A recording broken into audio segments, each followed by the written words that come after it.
ரசூலுல்லாஹி ஸல்லல்லாஹு அலைஹி வஸல்லம் அவர்கள் யூதர்களை விட மிகவும் மோசமான பயங்கரமான முனாஃபிக் நயவஞ்சகர்களுடைய முக்கியமான 5 அடையாளங்களை பற்றி ஹதீஸிலே கூறியிருக்கிறார்கள். அந்த அடையாளங்கள் என்ன, தற்காலத்திலும் இந்த முனாஃபிக்குகள் இருக்கிறார்களா என்ற எல்லா விடயத்தையும் தெளிவாக பார்ப்போம்.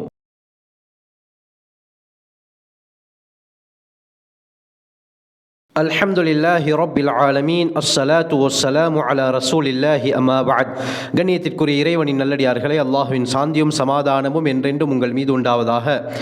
ஏற்கனவே ஒரு பதிவில் யூதர்களை விட பயங்கரமானவர்கள் இந்த முனாஃபிக் நயவஞ்சகர்கள். இவர்களுடைய அட்டூழியங்கள் ரசூலுல்லாஹி ஸல்லல்லாஹு அலைஹி வஸல்லம் அவருடைய காலத்திலிருந்து எப்படி இருந்தது, இவர்களை பற்றி அல்லாஹ் குர்ஆனிலே என்ன கூறுகிறான் என்ற எல்லா விடயத்தை பற்றியும் நாங்கள் பார்த்திருந்தோம். அந்த பதிவை பார்க்காத சகோதரர்கள் அதனுடைய லிங்க் நான் கீழே டிஸ்கிரிப்ஷன் பாக்ஸ் மேலே ஐ பட்டன் எண்ட் ஸ்கிரீனில் தருகிறேன், செக் பண்ணி பார்த்துக் கொள்ளுங்கள். அதிகமான பிரயோஜனங்களை, உண்மை நிலவரங்களை நீங்கள் அறிந்து கொள்வீர்கள். இந்த பதிவில் ரசூலுல்லாஹி ஸல்லல்லாஹு அலைஹி வஸல்லம் அவர்கள் ஹதீஸ்ல நயவஞ்சகர்களுடைய முக்கியமான 5 தன்மைகளை பற்றி கூறியிருக்கிறார்கள். ரசூலுல்லாஹி ஸல்லல்லாஹு அலைஹி வஸல்லம் அவர்கள் நயவஞ்சகர்கள் யார் யார் என்ற பட்டியலை ஹுதைஃபா இப்னு யமான் ரலியல்லாஹு அன்ஹு அவர்களிடத்திலே கொடுத்திருந்தார்கள், அவர்களுக்கு சொல்லிக் கொடுத்திருந்தார்கள். சாஹிபு சிர், நபி அவர்களுடைய இரகசிய தோழர், சீக்ரெட் ஏஜென்ட்டாக இருந்தது ஹுதைஃபா இப்னு யமான் ரலியல்லாஹு அன்ஹு. பல மறைவான விடயங்களை ஹுதைஃபா ரலியல்லாஹு அன்ஹு அவர்களுக்கு ஸல்லல்லாஹு அலைஹி வஸல்லம் சொல்லிக் கொடுத்திருந்தார்கள். குறிப்பாக இந்த நயவஞ்சகர்கள் யார் யார், அந்த காலத்திலே இருந்த நயவஞ்சகர்களுடைய ஃபுல் லிஸ்டும் ஹுதைஃபா ரலியல்லாஹு அன்ஹு அவர்கள்ட்ட இருந்தது. உமர் பின் கத்தாப் ரலியல்லாஹு அன்ஹு அவர்களுடைய ஆட்சி காலத்தில் ஹுதைஃபா ரலியல்லாஹு அவர்களுக்கு பெரும் பதவியை கொடுத்து வைத்திருந்தார்கள். உமர் ரலியல்லாஹு அன்ஹு அவர்களுடைய ஒரு வழக்கம் இருந்தது, யாராவது ஒருத்தர் மரணித்து விட்டால் அந்த ஜனாசாவுக்கு ஹுதைஃபா ரலியல்லாஹு அன்ஹு அவர்கள் செல்வார்களா என்று உமர் ரலியல்லாஹு அன்ஹு பார்ப்பாங்க. ஹுதைஃபா ரலியல்லாஹு அன்ஹு போனால் உமர் ரலியல்லாஹு அவர்களும் அந்த ஜனாசாவிலே கலந்து கொள்வார்கள். ஹுதைஃபா ரலியல்லாஹு அன்ஹு போகாவிட்டால் உமர் ரலியல்லாஹு அன்ஹு அந்த ஜனாசாவுக்கு போக மாட்டார்கள். காரணம் என்ன? முனாஃபிக் யார் யார் என்ற லிஸ்ட் அவர்களிடத்தில் இருக்கிறதே. இதன் காரணமாக அவர் முனாஃபிக்காக இருந்தால் அவருடைய ஜனாசாவுக்கு போக மாட்டார்கள். இதை வைத்து உமர் ரலியல்லாஹு அன்ஹு அவர்கள் முனாஃபிக் யார், முஃமின் யார் என்பதை விளங்கிக் கொள்வார்கள். ஒரு சந்தர்ப்பத்தில் ஹுதைஃபா ரலியல்லாஹு அன்ஹு அவர்களை பார்த்து உமர் ரலியல்லாஹு அன்ஹு கேட்கிறாங்க, என்னுடைய நான் பதவியில் வைத்தவர்களில் யாராவது முனாஃபிக் நயவஞ்சகர்கள் இருக்கிறார்களா என்று கேட்ட பொழுது ஹஜ்ரத் ஹுதைஃபா ரலியல்லாஹு அன்ஹு சொன்னாங்க, ஒருவர் இருக்கிறார், ஆனால் அவருடைய பெயரை நான் சொல்ல மாட்டேன் என்று சொல்லிவிட்டார்கள். ஹஜ்ரத் உமர் ரலியல்லாஹு அன்ஹு அவர்களுக்கு அல்லாஹ் தூர நோக்கு ஒரு இல்ஹாமியத்தை கொடுத்திருக்கிறான். இந்த அறிவை வைத்து யார் என்று கண்டுபிடித்து உமர் ரலியல்லாஹு அன்ஹு அந்த மனிதனை பதவி நீக்கம் செய்தார்கள். இந்த சம்பவம் ஹயாத்து ஸஹாபாவிலே பதியப்பட்டிருக்கிறது. ரசூலுல்லாஹி ஸல்லல்லாஹு அலைஹி வஸல்லம் ஹதீஸிலே நயவஞ்சகர்களுடைய முக்கியமான 5 அடையாளங்களை சொன்னார்கள். இந்த அடையாளங்கள் நம்மிடத்திலே இருக்கின்றனவா என்று நாம் செக் பண்ணி பார்த்து கொள்ள வேண்டும். புகாரியுடைய 44வது ரிவாயத், சஹீஹ் முஸ்லிமுடைய 107வது ரிவாயத், அபூ ஹுரைரா ரலியல்லாஹு அன்ஹு அறிவிக்கிறாங்க, ஸல்லல்லாஹு அலைஹி வஸல்லம் சொன்னார்கள், ஆயத்துல் முனாஃபிகி ஸலாஸுன், நயவஞ்சகர்களுடைய அடையாளங்கள் 3 என்று இந்த ஹதீஸிலே கூறினார்கள். முதலாவது என்ன? இதா ஹத்தஸ கதப, பேசினால் பொய் பேசுவான், இது முதலாவது அடையாளம்.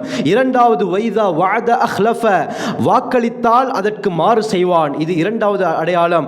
மூன்றாவது வைதா துமின கான, நம்பப்பட்டால் மோசடி செய்வான் என்று ஸல்லல்லாஹு அலைஹி வஸல்லம் நயவஞ்சகர்களுடைய 3 அடையாளங்களை இந்த ஹதீஸிலே சொன்னார்கள். முஸ்லிம் இடத்திலே வருகிறது, வைன் ஸாம வஸல்லா வஸஅம அன்னஹு முஸ்லிமூன், இவன் தொழுது நோன்பு பிடித்து நான் முஸ்லிம் என்று சொன்னாலும் சரி, இந்த அடையாளங்கள் இருந்தால் அவன் முனாஃபிக் என்பதாக ஸல்லல்லாஹு அலைஹி வஸல்லம் தெளிவாக ஹதீஸிலே சொல்லியிருக்கிறார்கள். இதே போல புகாரியுடைய 34வது, சஹீஹ் முஸ்லிமுடைய 59வது ரிவாயத் வருகிறது. அப்துல்லா பின் அம்ர் இப்னு ஆஸ் ரலியல்லாஹு அன்ஹு அறிவிக்கிறாங்க, ரசூலுல்லாஹி ஸல்லல்லாஹு அலைஹி வஸல்லம் அவர்கள் இந்த ஹதீஸிலே சொன்னார்கள், அர்பஉன் மன் குன்ன ஃபீஹி, 4 விடயங்கள், 4 அடையாளங்கள் யாரிலே இருக்கிறதோ கான முனாஃபிகன் ஹாலிசன், அவன் பியோ முனாஃபிக் நயவஞ்சகன் என்பதாக ஸல்லல்லாஹு அலைஹி வஸல்லம் சொன்னார்கள். அருமையானவர்களே, முத ஹதீஸ்ல 3 விடயத்தை சொன்னார்கள். சொன்னார்கள். இந்த ஹதீஸிலே 4 விடயத்தை சொன்னார்கள். இந்த ஹதீஸில் ரசூலுல்லாஹி ஸல்லல்லாஹு அலைஹி வஸல்லம் அவர்கள் மேலதிகமான புதிய 2 அடையாளங்களை சொன்னார்கள். சொல்லிவிட்டு நபி அவர்கள் சொன்னார்கள், இந்த 4 அடையாளங்களில் ஒன்று இருந்தாலும் நயவஞ்சகத்துடைய ஒரு பகுதி அவரிடத்தில் இருக்கும். அந்த அடையாளத்தை, அந்த தன்மையை அவர் விடும் வரை, அவர் அந்த அடையாளத்தை விட்டுவிட்டால் அந்த நயவஞ்சகத்தன்மை அவருடைய வாழ்க்கையிலிருந்து சென்றுவிடும் என்று ஸல்லல்லாஹு அலைஹி வஸல்லம் சொல்லிவிட்டு அந்த அடையாளங்களை சொன்னார்கள். முதலாவது, இத துமின கான, நம்பப்பட்டால் மோசடி செய்வான். இரண்டாவது, வைத ஹத்தஸ கதப, பேசினால் பொய் பேசுவான். மூன்றாவது நபி அவர்கள் சொன்னார்கள், இது முக்கியமான ஒரு புதிய அடையாளம். என்ன? வைத ஆஹத கதர, ஏதாவது உடன்படிக்கை செய்தால் அதிலே மோசடி செய்வான் என்று ஸல்லல்லாஹு அலைஹி வஸல்லம் சொன்னார்கள். நான்காவது அடையாளமாக இந்த ஹதீஸ்ல சொன்னார்கள், வைத ஹாஸம ஃபஜர, தர்க்கம் ஏற்பட்டு விட்டால், சண்டை என்று வந்துவிட்டால் தூசண வார்த்தைகளை பேசுவான், கெட்ட வார்த்தைகளை இவன் பிரயோகிப்பான். இது நயவஞ்சகனுடைய அடையாளம் என்பதாக ஸல்லல்லாஹு அலைஹி வஸல்லம் சொன்னார்கள். அப்ப 2 ஹதீஸ்களை வைத்து பார்க்கும் பொழுது நபி அவர்கள் 5 அடையாளங்களை சொன்னார்கள். முதலாவது, பேசினால் பொய் பேசுவான். இரண்டாவது, வாக்களித்தால் மாறு செய்வான். மூன்றாவது, நம்பப்பட்டால் அதற்கு மோசடி செய்வான்.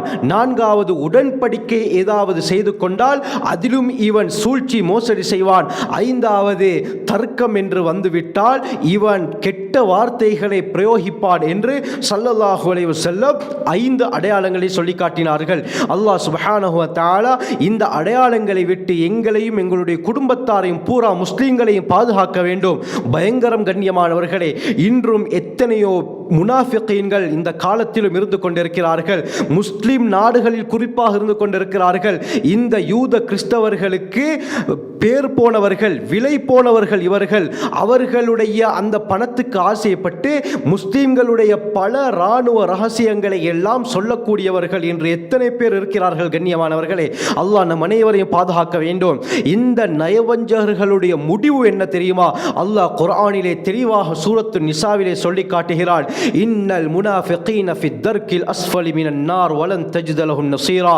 இந்த நயவஞ்சகர்கள் நரகத்துடைய அடித்தட்டிலே இருப்பார்கள். இவர்களுக்கு உதவி செய்யக்கூடிய யாரையும் பெற்றுக்கொள்ள முடியாது என்று கூறுகிறார்கள். நரகத்துடைய அடித்தட்டு என்றால் அடித்தளம். அதிலிருந்து எந்த சந்தர்ப்பத்திலும் இவர்களுக்கு வெளிவர முடியாது. அதற்கு மேலால் பல படித்தரங்கள் நரகத்தில் இருக்கும். அதிலே பலவிதமான நிராகரிப்பாளர்கள் இருப்பார்கள். அப்படி இருக்கத்தக்க அடித்தட்டில் இருக்கக்கூடியவர்கள் இந்த நயவஞ்சகர்கள். அல்லாஹ் இதை சொல்வதற்கு என்ன காரணம்? எந்த சந்தர்ப்பத்திலும் இவர்களுக்கு நரகத்திலிருந்து வெளியேற முடியாது, நிரந்தர நரகவாதி என்பதாகத்தான் அல்லாஹ் கூறுகிறான். ஆகவே இப்படியாப்பட்ட பயங்கரமானவர்கள் தான், யூதர்களை மிஞ்சிய ஒரு கூட்டம் தான் இந்த நயவஞ்சகர்கள். இந்த கூட்டத்தாரை விட்டு அல்லாஹ் நம் அனைவரையும் பாதுகாத்தருள்வானாக. நம்மிலும் இருக்கிறார்கள் கண்ணியமானவர்களே. இந்த அடையாளங்களை வைத்து யார் யார் என்பதை நாங்கள் தெரிந்து அவர்களை விட்டு நாங்கள் பாதுகாப்பாக முன்னெச்சரிக்கையாக இருப்பதற்கும் அல்லாஹ் தௌஃபீக் செய்வானாக. ஜஸாக்குமுல்லாஹு கைர். வாஹிரு தஅவானா அல்ஹம்துலில்லாஹி ரப்பில் ஆலமீன்.